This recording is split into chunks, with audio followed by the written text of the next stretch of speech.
সকাল সকাল সমস্ত কেটে একদম রেডি করে নিয়েছি যে সমস্ত সবজিগুলো আজ আমি রান্না করব। তো দেখো সমস্ত কিছু হয়ে গেছে। এবার রান্নাঘরে গিয়ে ভাতটা প্রথমে বসিয়ে দিয়েছি। ভাতটা ফুটতে শুরু করেছে আর এদিকে 3 পিস পাবদা মাছ বার করে নিয়েছি। লবণ হলুদ দিয়ে একটু ভেজে নেব, দিয়ে পাবদা মাছের ঝাল করব একটু টমেটো বেশি দিয়ে। আজকে তাড়াতাড়ি রান্না করছি, ছেলে খেয়ে যাবে, তো একটু মাছের ঝোল ভাত খেয়ে যাবে সেই জন্য বসিয়ে দিয়েছি।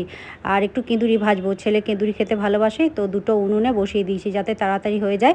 আজকে রান্নাটা তাড়াতাড়ি করছি কেন বলো তো, ঘর ঝাড়াঝাড়ি করব। আর সকাল থেকে কাজের চাপ থাকবে না, রান্না হয়ে গেলে।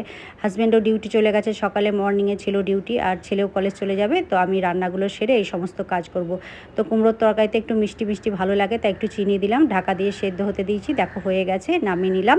আর এদিকে ওলটা সেদ্ধ হয়ে গেছে, লেবুর রস, কাঁচা লঙ্কা, সর্ষে গুঁড়ো, সর্ষের তেল, লবণ দিয়ে মেখে নেব। এদিকে ভাতের থালি সাজিয়ে নিয়েছি, সজনের শাক, কেঁদুরি ভাজা, ওল সেদ্ধ, কুমড়োর মিক্স সবজি, মাছের ঝাল আর চাটনি।